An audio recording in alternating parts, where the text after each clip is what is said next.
Extremely upset. But let me read the statement itself by the governor. On account of personal reasons, I've decided to step down from my current position effective immediately. It's been my privilege and honor to serve in the Reserve Bank in various capacities over the years. The support and hard work of RBI staff, officers and management has been the proximate driver of the bank's considerable accomplishments in recent years. I take this opportunity to express gratitude to my colleagues and directors of the Central Board and wish them all the best for the future.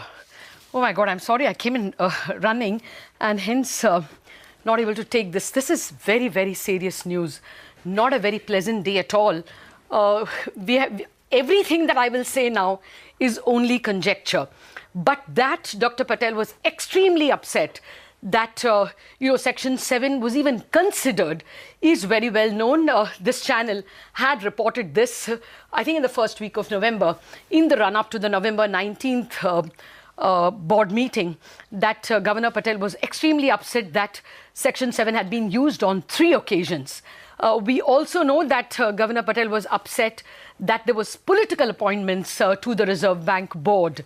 And a third thing that certainly seemed to have upset him is what is going to happen on December 14th. We understand that governance of the Reserve Bank is going to come under the ambit of the board, and that the government wants the board to oversee everything that the Reserve Bank is doing, important functions like foreign exchange management, monetary policy transmission, banking regulation. Banking regulation anyway is under the Board of Financial Supervision. So it was probably the last straw, and it's quite possible that the agenda papers for December 14th have arrived, and maybe they are unacceptable. I mean, all this is conjecture. Exactly what is the last straw on the camel's back and what exactly led to this is going to remain conjecture. Like the last minutes of the demonetization. But what is surprising is that in the last board meeting, from the outcome of the board meeting of the several issues that were flashpoints between the government and the RBI, it seemed there was some, conclusion as far as some of these points are concerned. There was some, withdrawal, some settlement on both the sides with respect to many matters. Absolutely. I mean, I'll take a point. So this I'll just take your background on board since we have a very important guest with us. Just 1 minute. Mr. R. Gandhi, the former Deputy Governor who also served under Urjit Patel till he retired, till the end of Mr. Gandhi's term, is with us. Mr. Gandhi, I mean, were you prepared for the shock? We heard about it several times. We reported that Governor Patel is extremely upset. But did you really expect this? Yeah, expect in the sense that the way things are going, it is not a surprise now. I never expected that it should come to this pass. But given his stand that on firm convictions about various issues, so now it has happened. So one can explain that. What makes you say that it is not a surprise? What were the specific events that you think could have driven the governor to this decision? No, because there are a number of points on which there are differences of opinion between government and the bank had been quite many as of now. So naturally, we must have felt that it is... no, such as what, sir? I mean, see, whatever we say is conjecture. Everybody know. No, whatever we know is only from press. You all people have already explained what are the various points on which there are differences. I'm sure your sources are better than mine, Mr. Gandhi. Is it the prompt corrective action and that framework that the government didn't like? I cannot hazard a guess that which is it the capital? Is it the capital of the Reserve Bank? No, you can't pinpoint at the particular thing right now unless he speaks out or government speaks out. So until that time, we need to be waiting for more information exactly what had transpired or what has compelled him to come to this conclusion. Okay, so please stay on. Shireen is joining us from Delhi. Shireen, anything at all? I know you didn't have enough time to phone, but over the months and weeks and days, you have been speaking to people at North Block. Lata, let's be very clear. This was anticipated, it was expected, but one thought that perhaps some sort of a rapprochement, middle ground has been arrived at, but clearly that isn't the case. And my sense is that in the run-up to the 14th December board meeting of the Reserve Bank of India, perhaps there have been precipitating factors that have led to this decision. Now, the larger question is, if Urjit Patel has put in his papers, what about RBI Deputy Governor Viral Acharya? Because remember, the first speech that was made, in a sense, to sort of set the ball rolling on this rift and come public about the rift between the Reserve Bank and the governor came in from Viral Acharya. And the speculation actually was that, if anything, it would be Viral Acharya's head that would roll and not Urjit Patel's eventually. But it looks like Urjit Patel has decided to throw the towel in, so to speak. And this, here we were expecting a verdict on Vijay Mallya, and that's what we were prepared for. And look how things have changed. But Lata, it clearly seems to indicate that the points of friction between the government and the Reserve Bank, those have not been adequately or satisfactorily addressed, perhaps in any meaningful way. Well, and maybe that's what's finally led to Urjit Patel's decision. I was almost sure that the November 19th decisions were not at all to the Reserve Bank's liking. They were not at all happy that the Basel norms had to be rolled down by 0.625%. What was worrisome also is that the governance committees are going to be set up for the next board meeting, and that was totally unpalatable.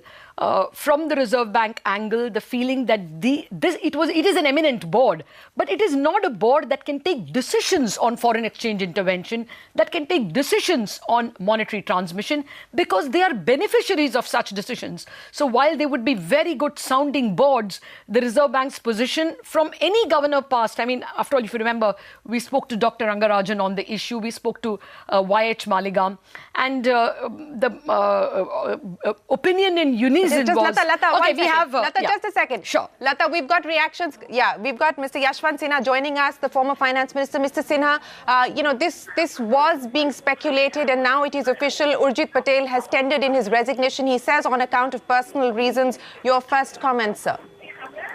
My first comment is one of shock, because in the meanwhile, after the last board meeting of the RBI, it was being pointed out that everything was hunky-dory, that all the issues had been resolved. So quite clearly, the resignation of Urjit Patel shows that nothing had changed and that things were quite as bad as they were before. And his resignation is a clear sign of the government trying to interfere with the working of the RBI. They're trying to destroy the autonomous character of the bank, that is its due. And I personally feel that after the resignation of Urjit Patel, there is no reason for the finance minister to continue in his post.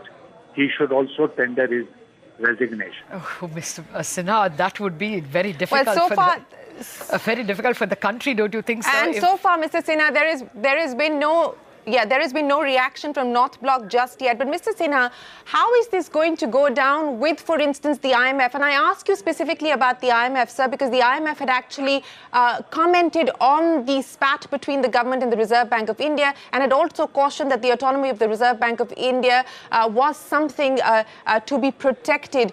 From an international perspective, from organizations like the World Bank, the IMF, foreign investors, how do you believe this will be read?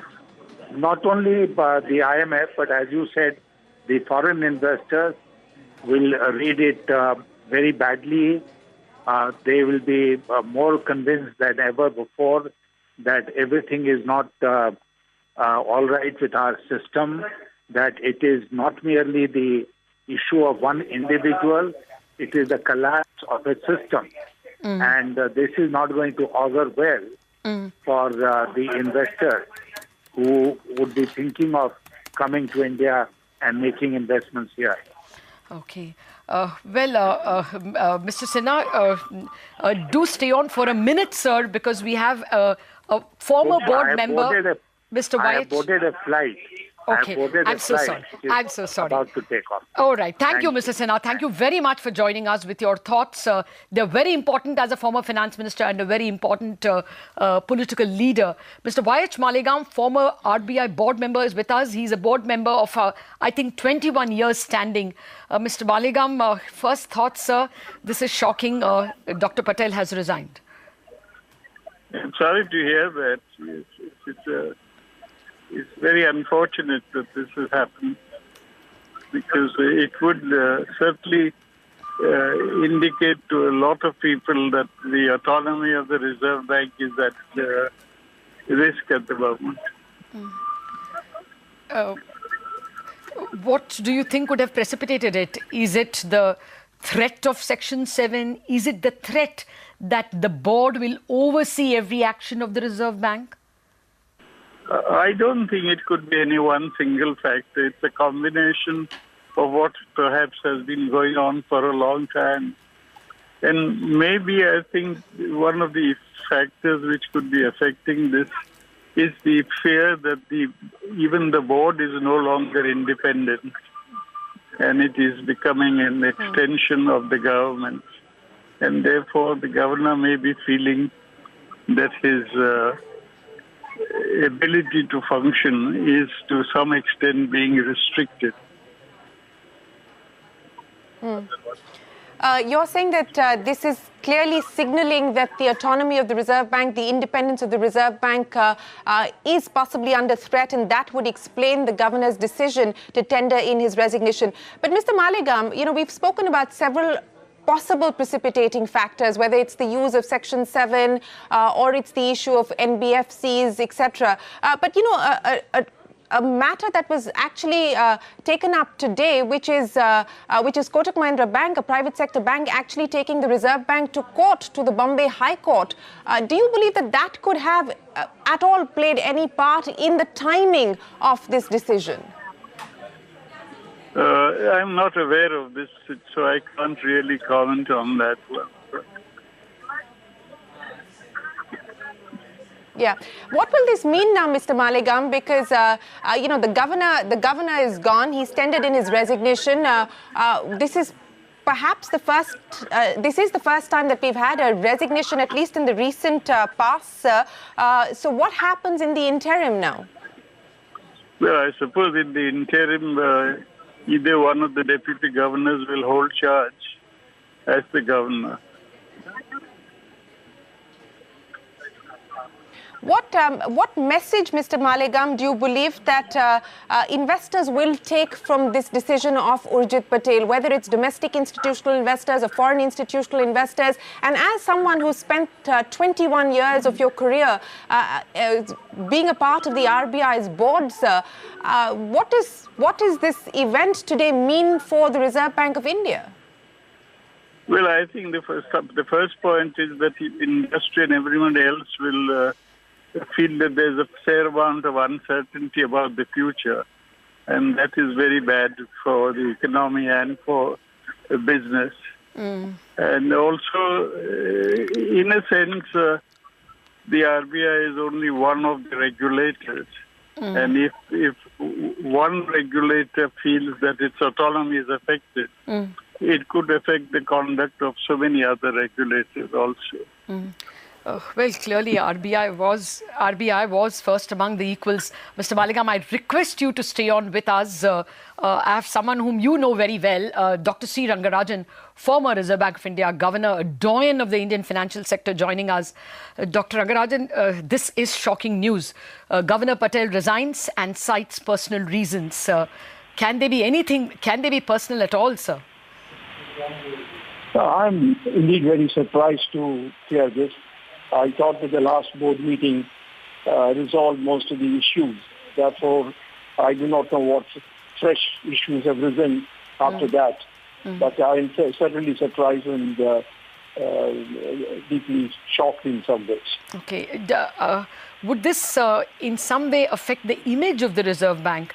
I mean, the last we remember is the hoary past when India was not all that globalized or even marketized, Benegal Ramarao resigning, and I think H.P.R. Iyengar also resigning, right? But those were times when we were not all that globalized. Now we are a big, deep market and a globalized economy. Will this mean international investors will worry? Well, I think there was another case. Mr. Malhotra also resigned. Oh, yes. Yes, Malhotra, sorry. So, anyway, I think the resignation by the governor has its implications. I do hope the government comes out with some clarifactory statement so that we understand why and what happened. But all that I can say at this point is that I am deeply surprised. Okay, sir, actually the letter says that on account of personal reasons, I have decided to step down from my current position effective immediately. Now, when Viral Acharya made that speech, which appears to have started off a string of reactions, he clearly said that he thanks the governor for suggesting this topic. So it looks like it was a jointly written speech. Would you say under the circumstances that the deputy governor also may leave, in which case the vacuum in the top will be really serious? Well, we do not know the circumstances and so on, so let's wait. Because there can be no vacancy as far as the governorship is concerned. Therefore, if the resignation is accepted, then there has to be immediately another appointment. Okay, so normally the deputy governor would take over, isn't it? And the deputy governor in charge of monetary policy. No, the appointment has to be made by the government. Okay. So in the last case, when Malhotra resigned, the new governor came. Oh. So therefore, they have to make up their minds. I just don't know anything. Yeah. I am not privy to anything. So, okay. Mr. Rangarajan, sir, may I request you to just hold on for 10 seconds, sir. We're also joined now by Mr. Arun Shourie. Mr. Shourie, appreciate you joining us on CNBC TV 18. It was speculated, it is now official, Urjit Patel has tendered in his resignation saying he's doing so effectively, but on account of personal reasons. What message do you believe is going to be taken from this unexpected development? Well, actually, I feel that the R in the RBI has been changed into a C, and the RBI is being made into another CBI, and that the defaulters, the chaps who have looted the banks and are not willing to pay back their loans, they and their lobbyists have triumphed once again, as they did in Raghuram Rajan's case. And this business of personal reasons and so on, I don't know what the personal reasons are. It can just be said that he is personally fed up. That's the personal reason. So I don't know the personal reasons, but I feel that his departure will be yet another signal that the government has prevailed in crushing yet another institution. You're saying that the R in the RBI should be changed with the C in the CBI? It has been changed. Yes. Has been changed into a CBI by this government. Right. Into a C, and therefore the RBI becomes yet another CBI. Sir, we were just in conversation with Mr. C. Rangarajan, the former governor of the RBI, and since this is an unprecedented event, he was very clear that since the governor has decided to tender his resignation and resign immediately, that the appointment as his replacement will now have to be made by the government, and it cannot be assumed that the RBI deputy governor will take over in the interim from the outgoing RBI governor. What would concern you now, sir? No, whoever the government appoints, you see, there was an independent man in Raghuram Rajan. They pushed him out the lobbyists pushed him out, and all sorts of things were said about him. Oh, his heart is not Indian, and so on. And now again, another man who's been in a softer way trying to resist some of the pressures from the government has had to go. So whoever the government appoints now will be carrying that reputation that he is a person on whom the government finds even more convenient. That's all. Mr. Shourie, what do you think has precipitated this? Now, from externally, the events we know is that Section 7. I wouldn't know. Is it Section 7 usage? Or is it requested Raghuram Rajan also. No, sir. At least Raghuram Rajan finished his term. I don't this is know, before he finishes his term, sir. But I will tell you,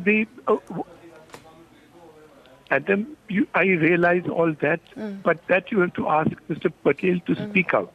I feel that these people who leave like this, they must speak out. Raghuram Rajan should have spoken out much more explicitly than he has.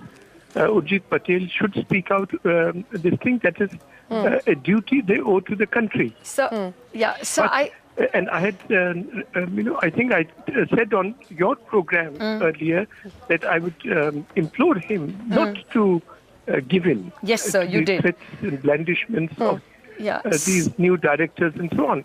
So when he feels that he can't can't stand firm and he exits, he must speak out. But the message. Sir, I just have one question. Yes, sir. I just wanted your view on one issue. Independent of. I mean, Madam, you think? Can I just say that the message that you asked me about will be independent of what he says. The message is to anyone who comes, anyone who's appointed, listen to the government. You are just a department of the government. That's the message. Yeah, sir. Do you think that what could have rankled the Reserve Bank governor could be that appointments to the board were political? No, I'm asking you. Political appointments to the board. I mean, no matter how qualified. Of course, they were political.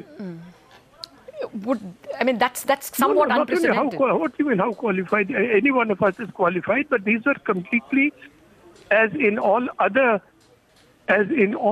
institutions, the appointments to the board of the RBI were entirely political. And they were meant for this purpose of pushing the man out. How can there be any doubt on that? After all, you don't have to look at the RBI. I told you at that time also, you do not have to look at these appointments and so on as independently of the whole pattern of how the government is working. Mr. Shourie, we're also joined by Mr. Veerappa Moily, who is the chairperson of the Parliamentary Standing Committee on Finance. I would request you to please hold on for 30 seconds. Mr. Moily, appreciate you joining us, sir. The RBI Governor, Urjit Patel, has decided to tender in his resignation. The Parliament starts tomorrow, sir. Is this going to be something that the opposition will raise? You as the chairman of the Parliamentary... Mr. Shourie, let me come back to you, sir. And I would like to point out that the statement issued by the governor while he has tendered in his resignation makes no mention about the government at all. It says, I take this opportunity to express gratitude to my colleagues and directors of the RBI Central Board and wish them all the best for the future. There is not a mention of the government, of the Prime Minister, the Finance Minister at all in this statement. But Mr. Shourie,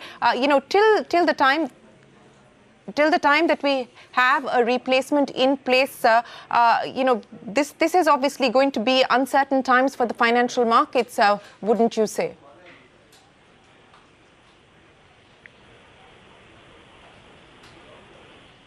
Hello?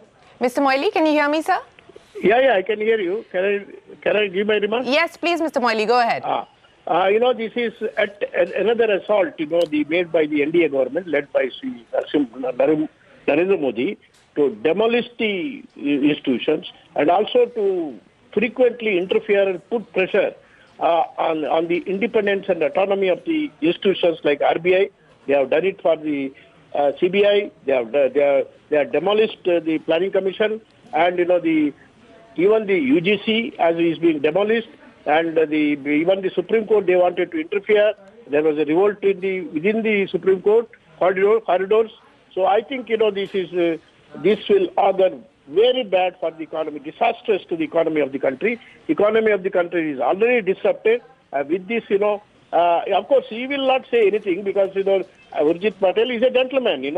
As a gentleman, they don't want any gentleman in any important position. No, but Mr. Moily, as the chairperson of the Standing Committee on Finance, Parliament session opens tomorrow. Is this going to be a matter that will be taken up by your party, by the opposition, sir? This is a matter of grave concern to the economy of the country. Naturally, the opposition or anybody who is concerned with the economy of the country and also the sustenance of the economy of the country, one has to raise this issue. Yes. Mr. Moily, let me ask you this. What is the procedure from here on? We are given to understand that the appointment, because Mr. Patel's resignation, he has said, is effective immediately. What happens now in the interim? The government will have to find a replacement, will have to appoint his replacement. It is very clear because, this NDA government, the Urjit Patel was inconvenient. He was a thorn in the recklessness, and definitely, they will be very anxious to relieve him from the post. That is what they have done for Raghuram Rajan also. They did not continue him even though he was entitled for another term. So this kind of no independent thinking person or economist will come. That is how Dr. Subramaniam was the economic advisor to the government of India. He tendered resignation and went back. And he also gave statements which is inconvenient to this government. And they want only their puppets in important positions. This is very clear. You've had several conversations with the governor, sir, as part of the Parliamentary Committee on Finance. You've quizzed him on issues like demonetization, etc. Was there any indication that you got? No. This is not correct to say that we have quizzed him. And in fact, he is an eminent, outstanding economist of the country and an outstanding banker of this country. And there is no question of quizzing him. But in fact, we could feel the pressure on him from the government. When you say that you could feel the pressure, Mr. Moily, what do you mean? Did the governor suggest anything to indicate that he was being put under pressure? From his body language and also from the what he spoke, we could feel the pressure or the tension which is created by this government. But what and, particularly Mr. Moily, what were the specific issues, sir? What were the specific issues where you felt or got an indication from the governor that he was under pressure? He was very frankly talking to us. We talked to him only 10 or 15 days back. And we could feel that, the man is on pressure and, in fact, pressure from the government. No, but Mr. Moily, I want to come back again to this. You are saying that you had a conversation, as the chairman of the Parliamentary Standing Committee on Finance, you had a conversation with RBI Governor Urjit Patel. I'm using your words, sir. You said that you felt his body language and the words he used suggested that he was under pressure, that there was tension. What were the specific issues that he raised, sir, in that meeting with the Parliamentary Standing Committee that gave you that impression? Every word he spoke, every sentence he uttered, and the evidence which he has rendered to us, to the committee, finance committee, it was very clear that he will not be allowed to continue by this government for even for a couple of days. That is how what has happened. You were given an indication by Urjit Patel that he may be asked to go. Yeah, that is what. Because he was inconvenient to them. Independent person. No, Mr. Moily, that is your. Mr. Moily, I want. Sir, we are on live television. I want to distinguish between what is your assertion and what was the conversation with the RBI governor. Did Urjit Patel tell the Parliamentary Standing Committee, in direct or indirectly, that he was under pressure on account of certain issues, any specific issues? No, I can't give you illustrate all the details because we are not expected. What the witnesses, speak in the committee, we are not, I don't think, I can speak of word because we are prevented from that.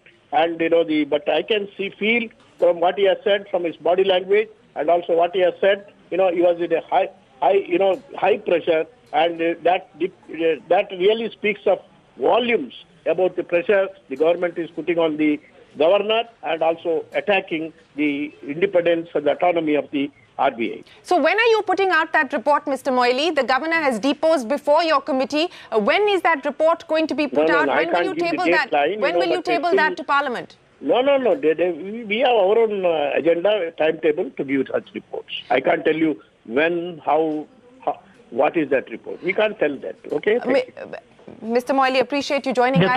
That is important because that is the chairperson of the Parliamentary Committee on Finance, Veerappa Moily, there saying that there was indication to the committee in their conversations with Governor Urjit Patel. And remember, he deposed barely, I think it was about 10 or 15 days ago, maybe a fortnight ago, to the Standing Committee on Finance. And Veerappa Moily, the chairperson there, saying that the indication was that the governor was under pressure and that there was tension. Now, remember, this has been publicly spoken of. We've had the government coming out and saying very categorically that, look, the RBI's autonomy is important, but the real economy also has to be given due consideration. And the feeling within government was that the Reserve Bank was somewhat disconnected with what was happening in the larger economy, especially when it came to things like NBFC lending, when it came to housing finance companies. The feeling was that the Reserve Bank was not accessible, that the Reserve Bank was not listening to what the ground reality was. Has this led to Urjit Patel tendering in his resignation? And again, you know, we assumed that there was a middle ground that had been arrived at. There have been several interventions, for instance, on the NBFC issue that we've seen the Reserve Bank move towards. And remember, the next board meeting of the Reserve Bank of India is scheduled for the 14th. So Urjit Patel deciding to tender in his resignation ahead of that meeting, what was the precipitating trigger? That is the big question. Remember, separately today, the Reserve Bank of India has been dragged to court, to the Bombay High Court, in a matter pertaining to Kotak Mahindra Bank as well. Let's listen into Subramaniam Swamy, the first BJP reaction that's come in on Urjit Patel's resignation. I don't know what the personal reasons are, but the fact is that it is, in my opinion, his resignation at this time would be wrong for the government, would be wrong for the economy, wrong for the Reserve Bank. So I think the Prime Minister should call him and find out from him what could be the personal reasons and dissuade him from leaving. This is what I think the Prime Minister should do. But sir, some tension between Finance Ministry and... Well, that's always been there. Whenever there is an independent, non-rubber stamp Reserve Bank governor, there's always been problems. It's not new. But ultimately, they had a meeting and it was supposed to have been sorted out. So now I'd like to know what the issue is.